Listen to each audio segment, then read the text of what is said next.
ចម្រើនពរថ្ងៃនេះអាត្មាបានលើកយកនៅវីដេអូចាស់មួយដែលដាក់ចំណងជើងថារបៀបរក្សាមន្តគាថាដែលបានសិក្សាហើយហ្នឹងកុំឲ្យសាបរលាបប៉ុន្តែដោយមានកំហុសបញ្ហាតិចតួចក្រុមហ៊ុនបានលុបនៅខ្លឹមសារមួយចំនួនរបស់វីដេអូនោះអញ្ចឹងអាត្មាក៏សម្រេចចិត្ត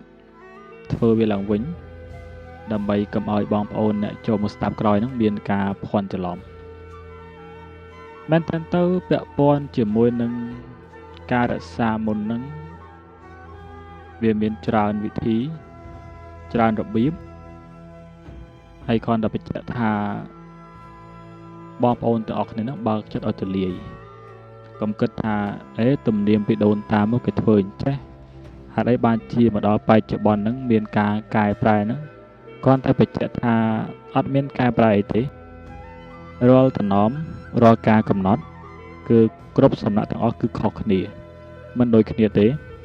ប៉ុន្តែយើងមិនអាចចោលបុរាណទាំងស្រុងទេព្រោះថាគាថាខ្លះគឺកើតចេញពីបុរាណអាចារ្យដែលលោកបានចងក្រងទុកមកដូច្នេះហើយបើសិនជាលោកចងមកមានតំណមបែបណាគឺពួកយើងក៏បីបដិបត្តិបែបនោះទើបវាខ្លាំងពូកែឥឡូវយើងចូលមកសាច់រឿងយើងវិញចំណុចទី1គឺត្រូវហាមឃាត់ចិត្តខ្លួនឯងហ្នឹងគឺលោភៈចិត្ត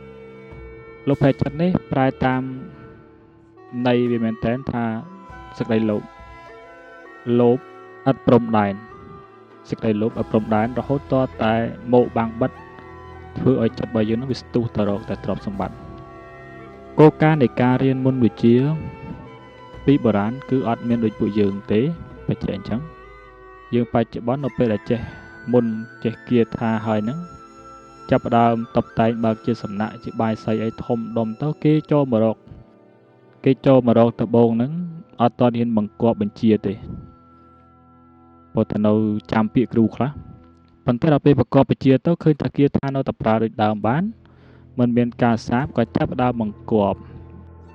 ការបង្គាប់ហ្នឹងដល់ពេលបង្គាប់ទៅអាលោភៈវាច្រើនពេកទៅកំណត់រហូតដល់លៀនក៏មានដែរតាមបងប្អូនមួយចំនួនដែលគាត់បានឆាតមកផ្ទាល់គាត់និយាយមកអាត្មាគាត់ថាសំណាក់គ្រូខ្លះហ្នឹងរាល់មើលជំងឺដោះអំពើឬក៏ត្រូវអីផ្សេងគឺមិនក្រោមពី60,000ទេហើយគេទាមទារលុយមុនចឹងអាត្មាបញ្ជាក់ថាគ្រូបែបហ្នឹងគឺអត់យូរទេទី1គឺត្រូវតែសាបមន្តគាថាហើយទី2នឹងវិនាសទ្រព្យវិនាសញាតិហ្នឹងគឺអញ្ចឹងដោយសារយ៉ាងម៉េចដោយសារតែយើងខុសគោលការណ៍ពីបុរាណមន្តគាថាទាំងអស់វាមិនមែនសុទ្ធតែកើតឡើងដោយមនុស្សយើងតាក់តែងទាំងស្រុងទេមានមន្តខ្លះហ្នឹងគឺកើតចេញពីទេវតាក៏មានដែរយ៉ាងដូចជាទូអាងក្នុងសម័យពុទ្ធកាលកាលដែលព្រះសម្មាសម្ពុទ្ធព្រះអង្គគង់នៅវត្តចេតពុនមានពួកទេវតានៅជាន់ចតុមហារាជមានព្រះបាទវេស្សវណ្ណជាដើមហ្នឹងបាននាំយកនៅព្រះបរិត្តឈ្មោះថាអាដានាឌិយសូត្រដើម្បីសូត្រទៅការពារបិទបាំងមានន័យថាផ្សាយមេត្តាចិត្តហ្នឹងឲ្យពួកអមនុស្សទាំងឡាយមានយៈជាដើមហ្នឹងគឺគេមិនបៀតបៀនដោយសារតែយ៉ាងម៉េចដោយសារតែព្រះបរិត្តហ្នឹងជាអញ្ញាហ្នឹងគឺមិនអាចបៀតបៀនបានទេបុគ្គលដែលចេះនៅព្រះបរិត្តនោះហ្នឹងគឺអញ្ចឹងហើយមួយទៀតតតែងខ្លះពីពួកតបោះពីពួកអិសីពួកគេហ្នឹងគេជួនកាលតបោះខ្លះគាត់ចូលទៅអង្គុយសមាធិយូរទៅស្ថិតនៅក្នុងព្រៃយូរទៅក៏កើតនិមិត្តទៅគាត់ក៏ចាំយកនិមិត្តនោះបាននៅក្នុងប្រទេសខ្មែរយើងមានពុទ្ធសាសនានិកាយមួយទៀតដែលយើងអត់សូវស្គាល់ហៅថានិកាយសយសាសនិកាយសយសាសនេះគឺគេដកស្រង់យកនៅព្រះបរិត្តយកមកចងជាខ្លីជាមេ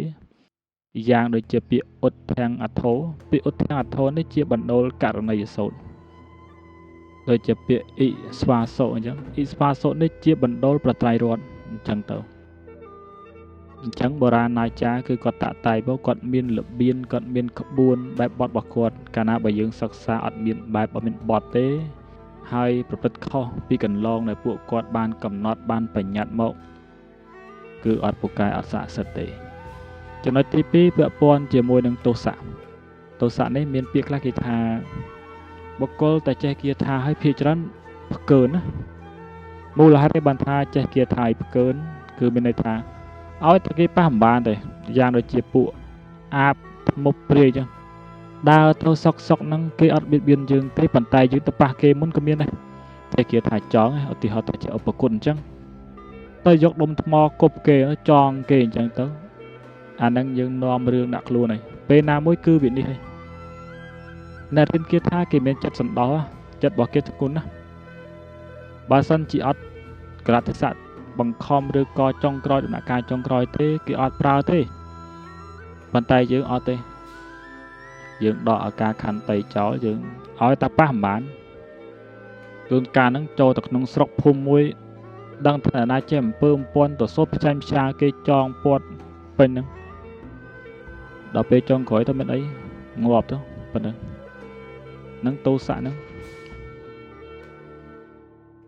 ហើយមួយទៀតការវែងបញ្ជាក់ថាមុនគេថារៀនអត់វែងទេ